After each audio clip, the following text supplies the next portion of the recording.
अभी तक आपने पढ़ा कि भाई साहब का व्यवहार कैसा था, क्या करते थे। छोटा भाई पढ़ने लिखने में बिल्कुल इंटरेस्टेड नहीं था और उसकी वजह से क्या हुआ कि खेलने घूमने निकल जाता था वो, और जब वो खेलकर वापस आता था तो भाई साहब उसे डांटते थे, धमकाते थे। एक दिन उन्होंने खूब डांटा उसे, छोटे भाई को, और बोला कि अगर तुम्हें पढ़ाई नहीं करनी है तो घर जाओ और प्रेम से गुल्ली डंडा खेलो, ठीक है। अब छोटे भाई को भी लगा कि जितनी मेहनत भाई साहब बता रहे हैं पढ़ने के लिए, इतनी मेहनत करनी पड़ती है, वो तो मेरे बस की है नहीं, ठीक है। तो नहीं है बस की तो क्या करना चाहिए, है? चलो घर चले चलते हैं। लेकिन फिर क्या होता, एक दो घंटे बाद उसका सारा डिसअपॉइंटमेंट, सारी होपलेसनेस खत्म हो जाती और वो सोचता कि नहीं, मैं पढ़ूंगा, ठीक है। फिर जब पढ़ना है तो क्या करना है, सबसे पहला काम टाइम टेबल बनाना है, ठीक है। टाइम टेबल बना लेता और उसके बाद पढ़ने की कोशिश करता। लेकिन फिर क्या होता, नेक्स्ट डे फुटबॉल खेली जा रही है, कहीं कहीं फुटबॉल का खेल हो रहा है, कहीं वॉलीबॉल खेला जा रहा है, हवा चल रही है ठंडी ठंडी, उन सबके चक्कर में पढ़ाई छूट जाती और वो पूरी तरह से खेल कूद में रुचि लेने लगता है और भाई साहब को फिर डांटने का एक मौका मिल जाता। ऐसे ही चलता रहा। अब आज की बात, सालाना इम्तिहान हुआ। सालाना मतलब साल मतलब वर्ष या ईयर, ठीक है। साल माने, और एक शब्द है सालाना।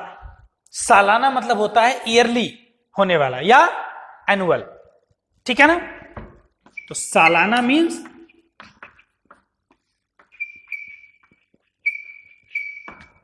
एनुअल, ठीक है। इम्तिहान, इम्तिहान माने सारे उर्दू के शब्द आपको मिलेंगे यहां। ऐसे परीक्षा होती है ना, यानी एग्जामिनेशन, एग्जाम, ठीक है। सालाना इम्तिहान हुआ, भाई साहब फेल हो गए। यही है किस्मत में उनकी, भाई साहब फेल हो गए और मैं पास हो गया, ठीक है। हर बार फेल होते थे बेस मजबूत करने के लिए, इस बार भी फेल हो गए। अब इस बार चाहते नहीं थे, फिर भी फेल हो गए। भाई साहब फिर से फेल हो गए और मैं पास हो गया, पास हो गया और दर्जे में प्रथम आया। दर्जा माने क्लास, पूरे क्लास में मैं फर्स्ट आ गया बिना पढ़े, फुटबॉल खेल के। अब इसका बिल्कुल मतलब नहीं है कि you will be playing football throughout the year and you will get the first position in the class in annual examination, ये नहीं है। क्या है इसका मतलब, right now I will not tell you. In the end you will get to know that how the younger brother is passing the examinations. तो वो डांट खाता था, थोड़ा बहुत पढ़ता था, खेलता था, फिर भी वो दर्जे में प्रथम आया और जो भाई साहब थे वो फेल हो गए। मेरे और उनके बीच में केवल 2 साल का अंतर रह गया। कितने साल? 2 साल। पहले कितना था? 3 इयर्स का गैप था। Right now the gap is of 2 years. 1 साल फेल हो गया ना। जी में आया, मेरे मन में ऐसा आया कि भाई साहब को आड़े हाथों लूं। आड़े हाथों यानी किसी को बहुत आड़े हाथों लेना मुहावरा है, इसका मतलब कुछ आड़े और हाथ जैसा नहीं है।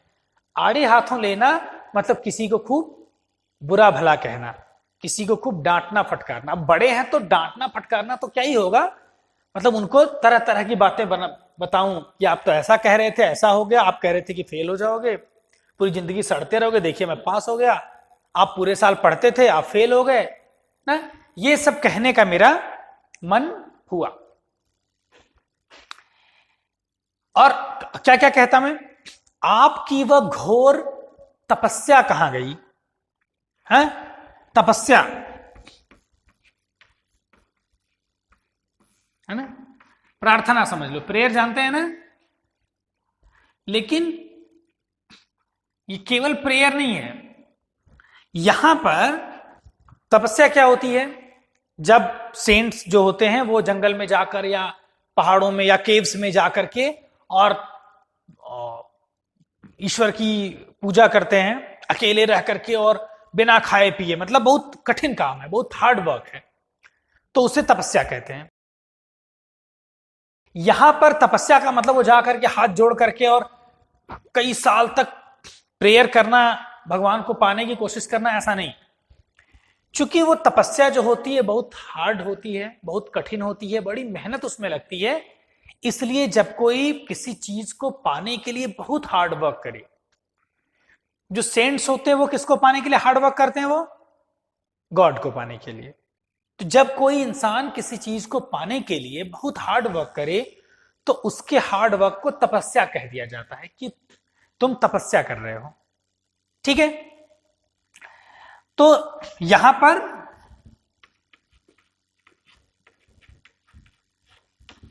हार्ड वर्क समझना, प्रेयर नहीं समझना है। ठीक है, तो कह रहे हैं कि आपका वह हार्ड वर्क कहां गया? मुझे देखिए, मजे से खेलता भी रहा और दर्जे में अव्वल आया, यानी अव्वल माने फर्स्ट, प्रथम। कह रहे हैं मैं मजे से खेलता रहा, पढ़ा भी नहीं ज्यादा, फिर भी मैं अपनी क्लास में फर्स्ट आया, और आप फेल हो गए बड़ी मेहनत करने के बाद भी। लेकिन वह इतने दुखी और उदास थे। उदास यानी क्या? सैड, सैड दुखी भी होता है, डिजेक्टेड यानी उदास। ठीक है, सैड भी सेंस ले सकते हैं, दुखी और उदास, डिजेक्टेड, कि मुझे उनसे दिली हमदर्दी हुई। दिली, दिली दिल से, ठीक है, हमदर्दी मतलब सिंपैथी, मुझे उनसे सिंपैथी, सिंपैथी समझते हैं ना, हमदर्दी उर्दू का शब्द है। हम मतलब बराबर, है ना, साथ, दर्द यानी किसी के पेन को महसूस करना, तो किसी के पेन को साथ साथ महसूस करना। अगर आपको दुख हो रहा है तो मुझे भी दुख हो, दैट इज हमदर्दी।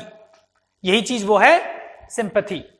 हालांकि अब उसमें भी जाएंगे तो सिंपैथी और एम्पैथी होती है। एम्पैथी जो है वो बिल्कुल दर्द को अपने जैसे महसूस करने की बात होती है। तो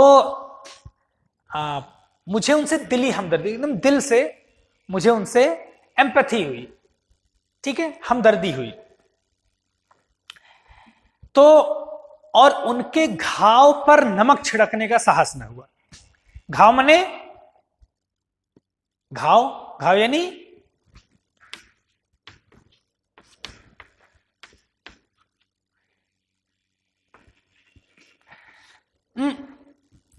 इंजरी भी बोल सकते हैं। अगर कहीं किसी को चोट लग गई, कट गया, है ना, क्या गिर गया वो और उसे चोट लग गई या बॉयल हो गया, कुछ ऐसा भी, तो उसे घाव बोले, मतलब कट गया, स्पेशली छिल गया, कट गया, तो उसे घाव बोलेंगे। एक मुहावरा है, इडियम है, घाव पर नमक छिड़कना, है ना। अब घाव पर, अब पहले उसकी मीनिंग, मुहावरा हमेशा डिफरेंट मीनिंग देता है, हम उसकी एग्जैक्ट मीनिंग देखते हैं। घाव पर नमक छिड़क दें, इन केस आपको चोट लगी है, हाँ, छिल गई है स्किन जो है वहां से, और उस पर अगर नमक जैसा कुछ लग जाए, सॉल्ट अगर उस पर लग जाए, तो क्या होगा? आप एकदम और ज्यादा आपको दुख होने लगेगा, और ज्यादा वो पेन करने लगेगा। इसी से मुहावरा बन गया घाव पर नमक छिड़कना, यानी दुखी इंसान को, एक तो घाव है, दुखी है, ऊपर से नमक छिड़कना यानी और ज्यादा दुख देना। ठीक है, तो मुझे उनके घाव पर नमक छिड़कने का साहस नहीं हुआ। उनके घाव पर नमक छिड़कने का विचार ही, विचार माने थॉट, लज्जास्पद एक शब्द है, लज्जा। ठीक है, लज्जा मतलब होता है शेम। लज्जास्पद यानी शेमफुल। मुझे ऐसा करना कि उनको मैं बोलूं कि आप क्या करते रहे, आप तो फेल हो गए और ऐसा वैसा, ये बात मुझे बड़ी शर्मिंदगी भरी लगी, मुझे बहुत खुद सेम फील हुई इस पर, इसलिए मैंने यह बात उनसे नहीं कही। ठीक है। हां, अब मुझे अपने ऊपर कुछ अभिमान हुआ। ठीक है। अभिमान माने प्राउड। ठीक है। घमंड भी हो जाता है, लेकिन घमंड में थोड़ा नेगेटिव सेंस में चला जाता है, ईगो वाला सेंस आता है उससे। ठीक है। प्राउड जो है वो पॉजिटिव सेंस में लिया जाता है। तो मुझे अपने ऊपर कुछ अभिमान हुआ, और क्या हुआ, आत्मसम्मान भी बढ़ा।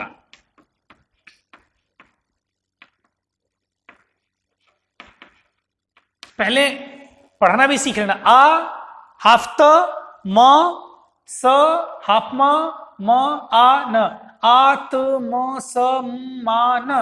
आत्मसम्मान, आत्म मतलब होता है सेल्फ, ठीक है, और सम्मान मतलब होता है रिस्पेक्ट। ठीक है। तो मुझे अपने ऊपर थोड़ा प्राउड हुआ कि मैं भी कुछ हूं, मैं पास कर सकता हूं एग्जामिनेशन, और आत्मसम्मान बढ़ा और सेल्फ रेस्पेक्ट भी थोड़ी बढ़ी। सेल्फ रेस्पेक्ट कैसे लो कैसे हो गई थी? भाई साहब ने बोला था ना, क्या बोला था, पूरी जिंदगी यहीं पड़े सड़ते रहोगे, तुम्हें कुछ नहीं आएगा, कभी पास नहीं कर पाओगे। तो एकदम निराशा हो गई थी, एकदम होपलेसनेस आ गई थी, सेल्फ रेस्पेक्ट एकदम जीरो हो गई थी। अब थोड़ा बढ़ा। भाई साहब का वह रौब, इसके पहले जो उनका डर था, वो रौब माने एक तरह से डर, भाई साहब का वह डर मुझ पर अब नहीं रहा। ठीक है। उनसे अब मैं उतना ज्यादा नहीं डरता था। पहले क्या होता था, पहले डर के मारे दबे पांव घर में आता था। अब मुझे भाई साहब का वह डर नहीं रहा, आजादी से खेल कूद में शरीक होता था। शरीक है, शरीफ मत समझ लेना। शरीक होना मतलब होता है शामिल होना, ठीक है ना। यानी पार्टिसिपेट करना।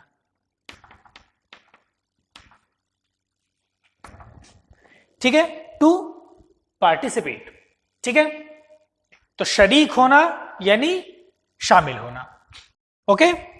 तो मैं अब आराम से, आजादी से खेल कूद में शरीक होने लगा। ठीक है। और क्या हुआ,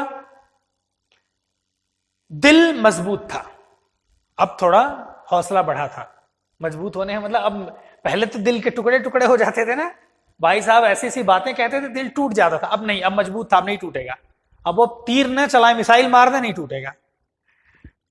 तो कह रहे हैं कि अब अगर भाई साहब ने मेरी फजीहत की, अगर फिर उन्होंने मुझे डांटा, मुझे कुछ बोला, तो साफ कह दूंगा। तो आई विल से क्लियरली, साफ मतलब क्लियरली, बिना किसी लाग लपेट के, बिना हेजिटेट किए हुए कह दूंगा। क्या बोलूंगा, आपने अपना खून जलाकर कौन सा तीर मार लिया। तीर मार लेना मतलब टू अचीव समथिंग। ठीक है। तो कौन सा तीर मार लिया, यू हैव अचीव्ड व्हाट। आप कह रहे थे कि पढ़ने के लिए खून जलाना पड़ता है, आपने जलाया, पूरा जला दिया। लेकिन जलाने के बाद आपने अचीव क्या किया, मिला आपको क्या, कुछ नहीं। और मैं खेलते कूदते दर्जे में अव्वल आ गया। मैं खेल कूद भी रहा था, लेकिन अपनी क्लास में अव्वल आ गया। ये एग्जाम्पल देखिए, आप बहुत जगह देखेंगे। कुछ बच्चे ऐसे होते हैं, ये मेरा अपना भी निजी अनुभव है, कि कुछ बच्चे ऐसे होते हैं जो दिन रात पढ़ते हैं, लेकिन जाने उनकी अंडरस्टैंडिंग पावर कमजोर होती है या क्या, वे उन चीजों को उस तरह से नहीं समझ पाते, फिर बाद में उस तरह से एग्जाम में लिख नहीं पाते, और मार्क्स उनके हमेशा कम आते हैं। और कुछ बच्चे खेलते कूदते रहते हैं, लेकिन उसके बाद भी वो एग्जाम में अच्छे नंबर लाते हैं, उनको कभी आप पढ़ते नहीं देखेंगे। तो ये चीज है, मतलब कितना कितनी आपकी किसी चीज को गेन करने की, किसी चीज को अपने समझ लेने की कैसी कैपेसिटी है, कितना शार्प माइंड है। हाँ, विवेकानंद के बारे में हम पढ़ते हैं कि एक नजर में वो एक पेज पूरा पढ़ लेते थे, और केवल पढ़ ही नहीं लेते थे, उन्हें समझ भी आता, याद भी रहता था।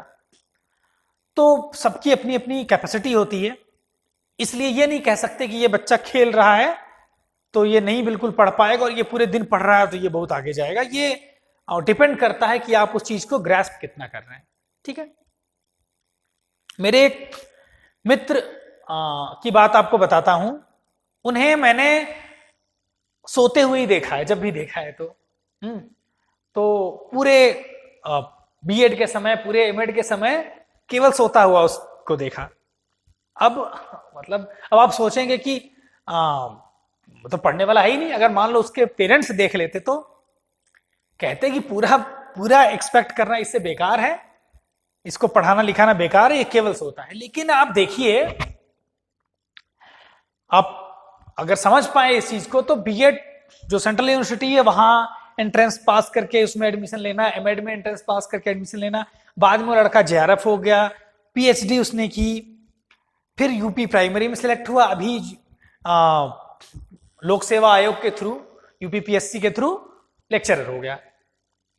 अब आप सोचिए कि जहां तक हम लोग नहीं पहुंच पाए, अब वो सोने वाला लड़का और उसके साथ वाले कितने सारे दिन रात पढ़ने वाले, है ना। हम तो नहीं थे पढ़ने वाले, लेकिन कुछ ऐसे थे पूरी दिन पूरी रात पढ़ने वाले, समझ रहे हैं ना। लेकिन आज वो नहीं है वहां, और वो कभी आप इस तरह से किसी को जज नहीं कर सकते कि वो लड़का या मतलब कोई भी व्यक्ति है वो कितना खेल रहा है और कितना पढ़ रहा है, उसके हिसाब से, उसके टाइम के हिसाब से आप नहीं अनुमान लगा सकते कि वो कितना ज्यादा पढ़ने वाला और कितना ज्यादा क्या अचीव कर लेगा आगे जाकर। आप उसकी क्षमता कितनी है ये डिपेंड करेगी, इस पर डिपेंड करेगा कि वो आगे चलकर के क्या करेगा।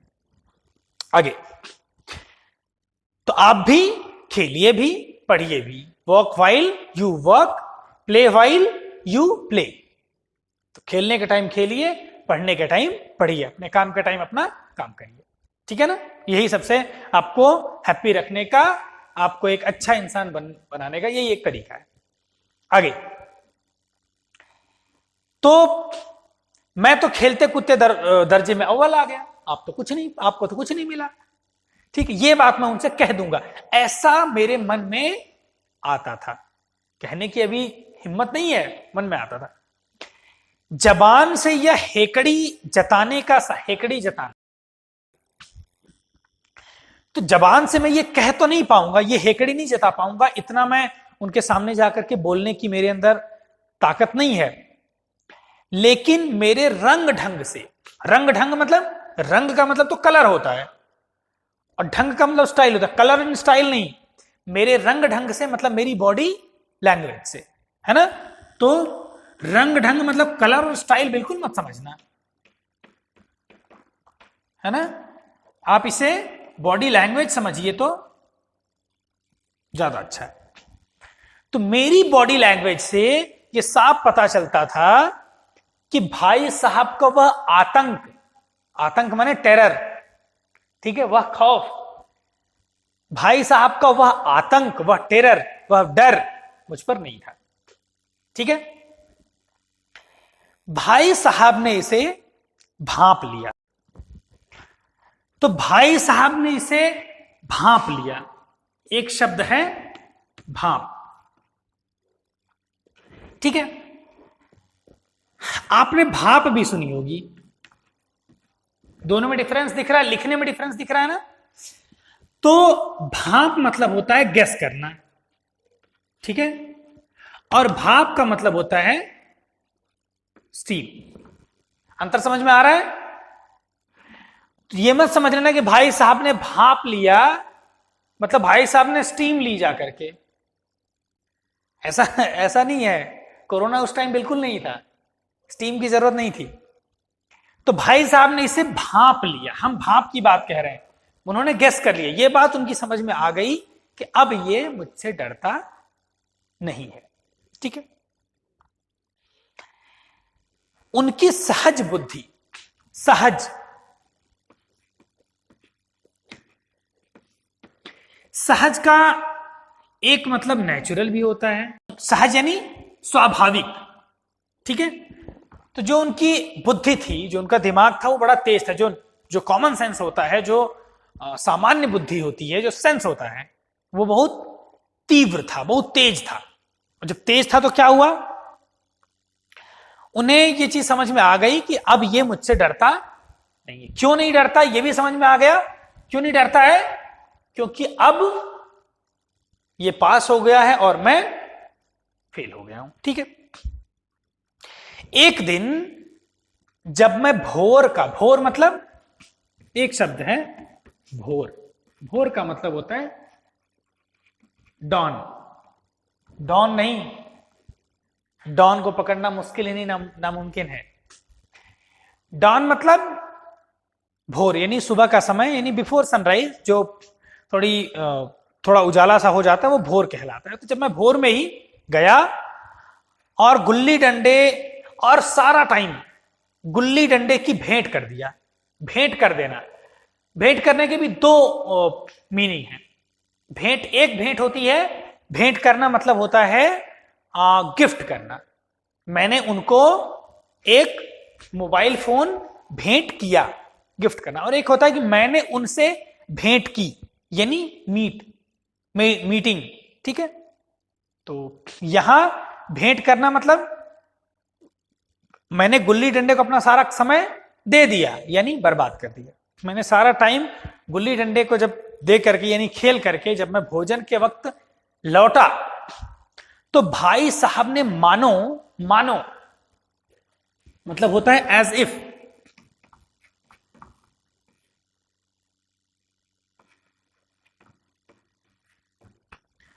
भाई साहब ने मानो तलवार खींच ली।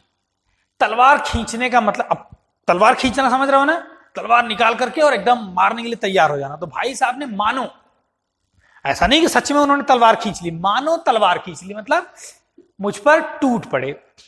यानी कौन सी तलवार खींचेंगे वो, शब्दों की तलवार खींचेंगे, डांटना फटकारना शुरू कर देंगे। ठीक है,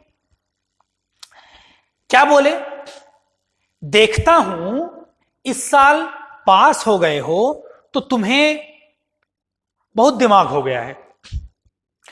इस साल पास हो गए, this year you have passed, और दर्जे में अव्वल आ गए, and you secured the first position in the class.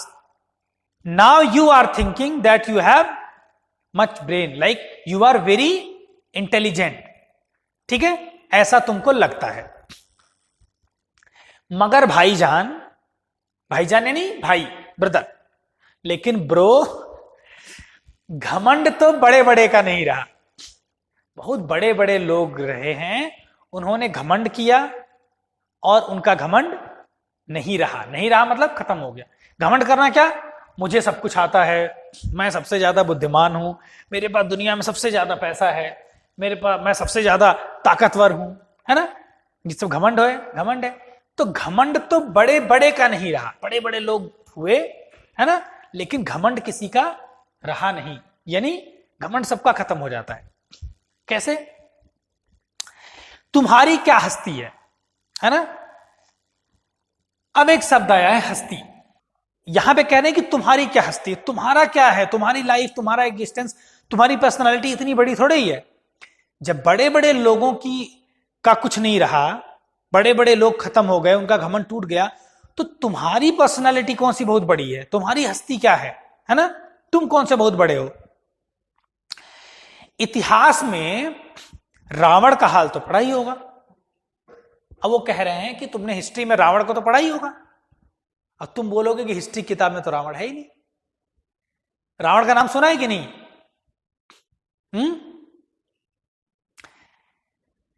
तो हिंदू धर्म ग्रंथों में रामायण है, जिसके बहुत सारे वर्जन आपको मिल जाएंगे, रामचरितमानस और राधेश्याम रामायण। मुख्यतः रामायण, उसमें राम की कथा है, राम के बारे में है वो। और उसमें एक कैरेक्टर है रावण, बहुत घमंडी, उसने घमंड किया और बाद में वो मारा गया और पूरा परिवार, पूरा राज्य उसका खत्म हो गया। ठीक है, तो ये एग्जाम्पल दिया जाता है रावण का कि अगर आप बहुत घमंड करेंगे, बहुत ज्यादा अपने आप को बड़ा समझेंगे, है ना, घमंड तो वैसे ही नेगेटिव है, करेंगे तो बाद में आपका नुकसान होने वाला है।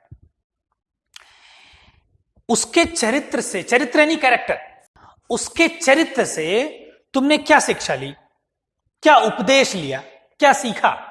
उसका कैरेक्टर तुमने पढ़ा, उससे तुमने क्या सीखा? या यूं ही पढ़ गए, मतलब ऐसे ही बस पढ़ गए, तुमने कुछ सीखा नहीं लग रहा है। महज, महज माने केवल, केवल एग्जाम पास कर लेना, इम्तिहान माने एग्जाम, केवल एग्जाम पास कर लेना कोई बड़ी बात नहीं है। असल चीज है बुद्धि का विकास। तो एग्जाम तो हर कोई पास कर लेता है, लेकिन एग्जाम पास करना कोई बहुत बड़ी बात नहीं है। असल चीज जो है वो है बुद्धि का विकास। आपका माइंड डेवलप होना चाहिए। एग्जाम पास करना तो ऐसे ही है। जो कुछ पढ़ो उसका अभिप्राय समझो। अभिप्राय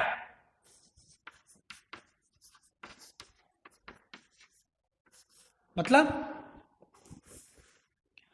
एक तरह से समझ लो उसका अर्थ, है ना, उसका भाव, उसका सेंस।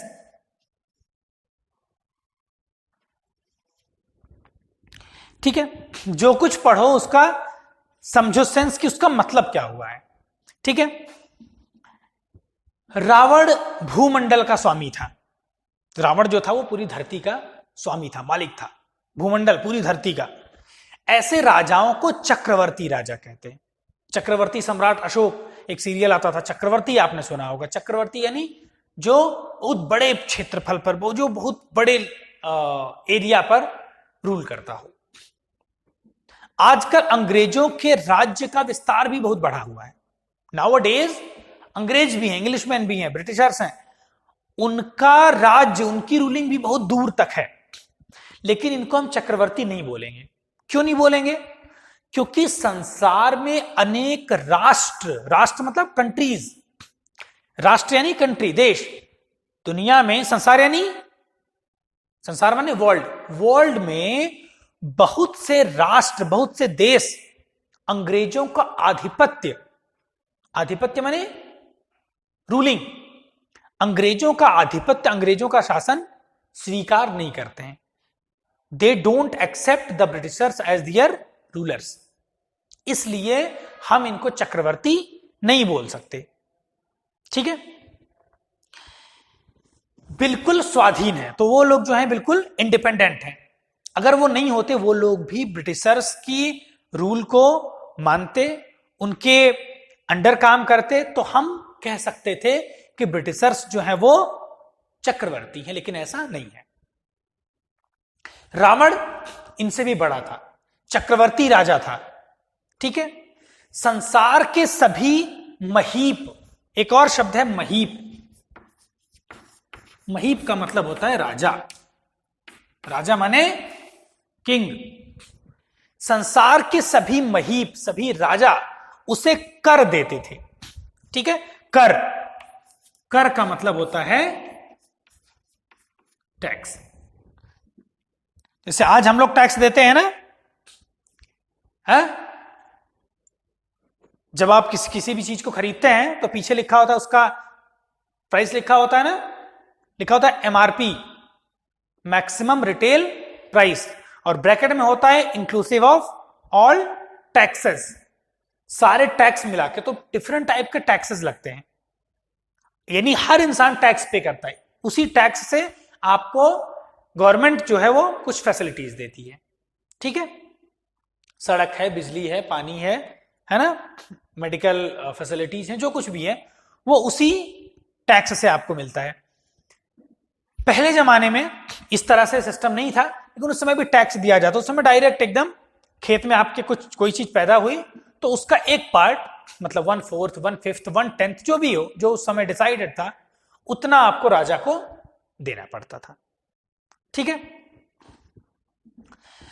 तो क्या हुआ, संसार के सभी राजा उसे टैक्स देते because they are walking under Ravan. ठीक है, मगर बड़े बड़े देवता उसकी गुलामी करते थे। गुलाम, गुलाम मतलब होता है स्लेव।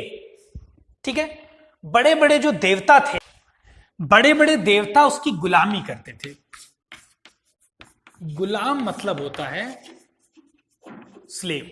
बड़े बड़े जो देवता थे वो उसकी स्लेवरी करते थे, मतलब स्लेव समझ रहे हो ना, किसी इंसान को जैसा तुम कहो बिल्कुल वैसा ही करे, है ना, तुम्हारे बिना वो कुछ काम कर ही ना पाए, उसको एकदम बंधक बना करके रखना। गुलाम, पहले जमाने में लोगों के गुलाम भी रहते थे, आजकल तो नौकर होते हैं ना, लेकिन नौकर क्या है, वो अपने मन से काम आपका छोड़ सकता है, उसके बदले में आप काम करने के बदले में उसको पैसे भी चाहिए। उस समय ऐसा नहीं था, केवल खाना मिल जाए बस, वो आपको, वो बाध्य है आपका काम करने के लिए, वो छोड़ करके आपको जा नहीं सकता। ठीक है ना, इस तरह के बुरे सिस्टम्स भी थे। तो बड़े बड़े देवता भी उसके गुलाम थे। आग और पानी के देवता उसके दास थे। दास मतलब भी गुलाम होता है, दोनों सेम वर्ड्स हैं। तो बड़े बड़े, ये उर्दू है वो हिंदी है, बड़े बड़े देवता भी उसके गुलाम थे। आग और पानी के देवता मतलब पहले समय में जो है बहुत सारी चीजें, आप आदिकाल वगैरह पढ़ेंगे, पाषाण काल और क्या क्या, तो उसमें आपको पता चलेगा कि शुरुआत से ही लोगों ने आग और पानी को भी देवता मान लिया, बिजली कड़क रही तो उससे भी डर के उसे भी एक देवता मान लिया। आज भी अग्निदेव और पवन देव नाम लिया जाता है। तो आग और पानी के देवता भी उसके दास थे। इतना बड़ा आदमी था, लेकिन उसका अंत क्या हुआ, एंड क्या हुआ, घमंड ने उसका नाम निशान तक मिटा दिया। इतना घमंडी था कि उसका नाम निशान मिट गया। मतलब नाम निशान मिट जाना मतलब पूरी तरह से डिस्ट्रॉय हो जाना, पूरी तरह से खत्म हो जाना। कोई उसे एक चुल्लू पानी देने वाला नहीं मिला, चुल्लू, है ना। तो चुल्लू है क्या, तो कई बार हमें पानी पीना है और कोई बर्तन ग्लास वगैरह नहीं है, तो हम हाथ में लेकर कैसे पी लेते हैं ना, है ना। तो हाथ में लेकर के ऐसे या ऐसे पी लेते हैं ना, तो ये चुल्लू कहलाता है। ठीक है, कि कोई उसे एक चुल्लू पानी देने वाला भी नहीं बचा, कोई उसे उसके बारे में सोचने वाला, उसको याद करने वाला नहीं बचा। हिंदू धर्म ग्रंथों के अनुसार यह माना जाता है कि हमारे मृत्यु के बाद घर वाले जो हैं वो जल चढ़ाते हैं, पानी लेकर के उन्हें देते हैं, और पूरे साल का एक विशेष माह होता है, उसमें अपने पूर्वजों को, अपने एंसेस्टर्स को याद किया जाता है। तो यहां पर उस रावण को याद करने वाला कोई बचा ही नहीं। तो कह रहे हैं कि आदमी और चाहे जो कुकर्म करे, कुकर्म, कर्म मतलब काम, कु मतलब बुरा, कुकर्म मतलब बुरा काम, तो आदमी चाहे जो कुकर्म करे, कुकर्म यानी बुरा काम, गलत काम, लेकिन अभिमान न करे। लेकिन उसको घमंड नहीं करना चाहिए आदमी को, इतराए नहीं, इतराना बहुत ज्यादा शो ऑफ करना। ठीक है, अभिमान किया और दीन दुनिया दोनों से गया। जो आदमी घमंड करेगा वो दीन दुनिया दोनों से, यहां दीन धर्म का मतलब अपने समाज से, अपनी दुनिया से, अपनी सोसाइटी से, हर जगह से वो चला जाएगा। मतलब उसका पूरा अस्तित्व मतलब एग्जिस्टेंस, वो रह ही नहीं जाएगा। जो आदमी घमंड करेगा वो दीन दुनिया दोनों से चला जाएगा, मतलब उसके समाज में, उसके आसपास कोई उसको पूछने वाला नहीं बचेगा। ठीक है, एग्जाम्पल देते हैं कि शैतान का हाल भी पढ़ा ही होगा।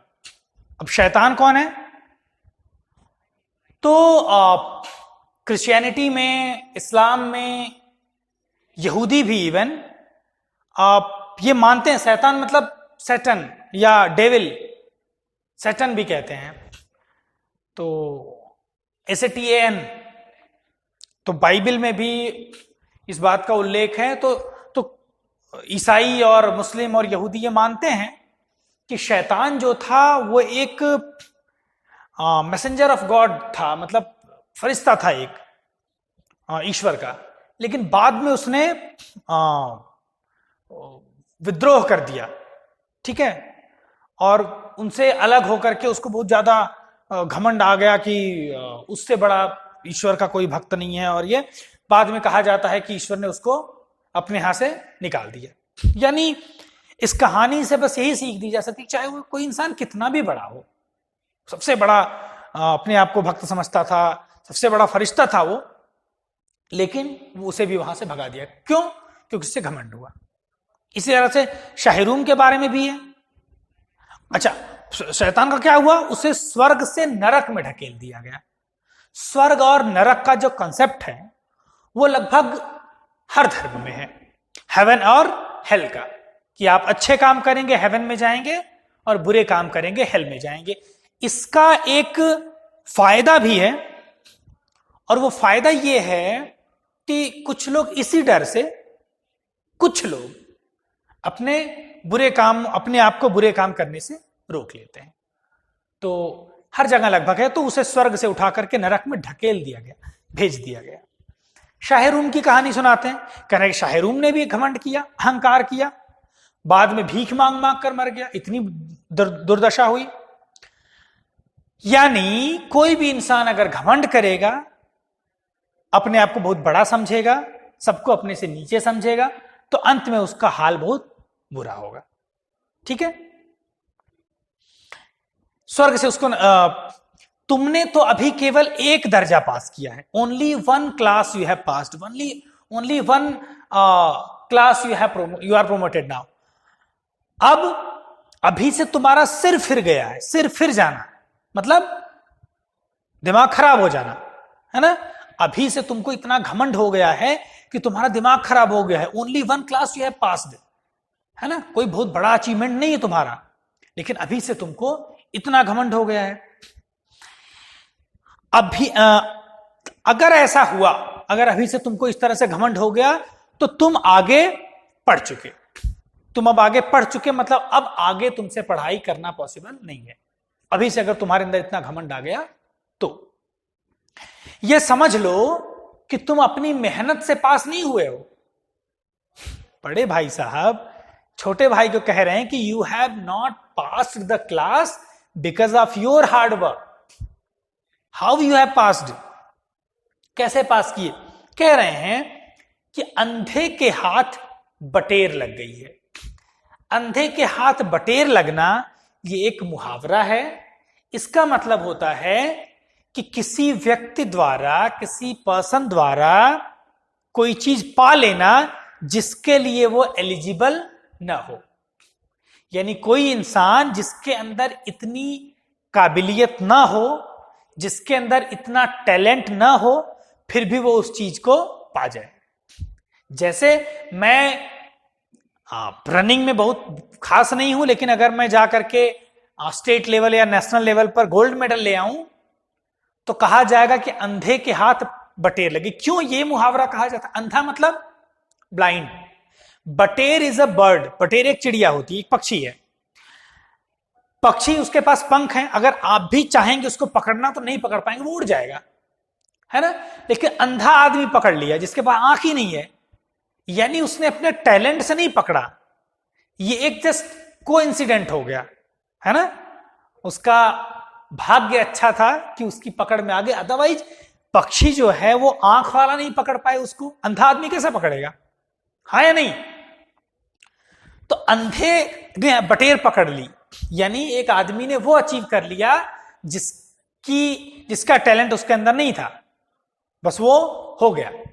आपने भी ऐसे तीरंदाजी से तीर चलाया या, और वो जाकर के बिल्कुल निशाने पर लगा, इसका मतलब नहीं कि आप बहुत बड़े शूटर हो गए, नहीं। अगर आपका फायर आपने शूट किया किसी चीज को, एक ही बार में लग गया, तो इसका मतलब नहीं कि आप बहुत बड़े शूटर हो गए। अगर हर बार आपका निशाना सही लगता है, तब आप माने जाएंगे कि आप वास्तव में सही तीरंदाज हैं। आप तीर चला रहे हैं और वो तीर हर बार निशाने पर लग रहा है, तब आप सही तीरंदाज हैं। एक बार लग गया तो लग गया, वो तो किसी से भी लग सकता है ना। कह रहे हैं कि मगर बटेर केवल एक ही बार हाथ लग सकती है। ये जो कोइंसिडेंस होता है ना, ये बार बार नहीं होता है, कभी कभार हो जाता है, एक आध बार हो जाता है। तो ये कोइंसिडेंस इस बार तुम्हारे साथ हो गया, आगे से जरूरी नहीं कि तुम फिर पास हो जाओ। मेहनत करोगे तो हर बार पास होगे, लेकिन अगर कोइंसिडेंस के भरोसे रहोगे तो only once you can pass, twice you can pass, मतलब कभी कभार तुम पास हो सकोगे। अचीवमेंट कभी कभार तुम्हें मिलेगी, ठीक है? ओके। कभी कभी गुल्ली डंडे में भी अंधा चोट निशाना पड़ जाता है। गुल्ली डंडा जब खेलते हैं ना, तो जैसे ये डंडा है, ये स्टिक है, और एक छोटी सी होती है गुल्ली, है ना? मान लो कि ये है गुल्ली और ये है डंडा। तो क्या करते हैं, इस गुल्ली को ऐसे रखते हैं और इसको ऐसे मारते हैं, है ना? ऐसे मारेंगे तो क्या होगा, ये ऐसे उछल जाएगी, और जब उछलेगी तो उछलते समय उसको ऐसे मार देंगे, ठीक है? लग गई ना, स्टिक लग गया गुल्ली पे, गुल्ली देखो वहां चली गई। तो गुल्ली डंडा जब खेलते हो तो ऐसे ही मारते हैं उसको। तो कह रहे हैं कि कभी कभी गुल्ली डंडे में भी अंधा चोट निशाना, जैसे मारा ना तो लग गया, इसका मतलब नहीं कि तुम गुल्ली डंडे के बड़े प्लेयर हो गए। हर बार तुम मार लो तब तुम बड़े प्लेयर हो। एक बार तुमने मार लिया तो ये अंधा चोट है, वो आंख बंद करके भी लग जाता है ना? अब वो गुल्ली आ रही है और संजोग से कोइंसिडेंस है कि तुम्हारे स्टिक बिल्कुल उसके सामने चलेगी, तो लग गया, है ना? लेकिन हर बार नहीं लगता है। हर बार लग रहा है इसका मतलब तुम अच्छे खिलाड़ी हो। एक बार लगने से कोई सफल खिलाड़ी नहीं हो जाता। सफल खिलाड़ी वह है जिसका कोई निशाना खाली न जाए। सफल खिलाड़ी वही होता है जिसका कोई भी निशाना खाली नहीं जाता है, यानी हर बार वो अगर सही निशाना लगाता है तो वो एक सही खिलाड़ी होता है, ठीक है? इसके आगे क्या होगा भाई साहब, और क्या उपदेश देंगे, वो छोटे भाई को कैसे समझाएंगे, वो उसे कैसे डराएंगे अपने सब्जेक्ट्स के बारे में, अपने क्लास की पढ़ाई कितनी कठिन है ये बता करके, ये हम लोग अगले दिन पढ़ेंगे। तब तक के लिए ये चैप्टर आप पढ़ते रहिए, रीडिंग करते रहिए। कुछ नहीं समझ में आता तो मुझसे पूछिए। विदा लेता हूं अब, नमस्कार।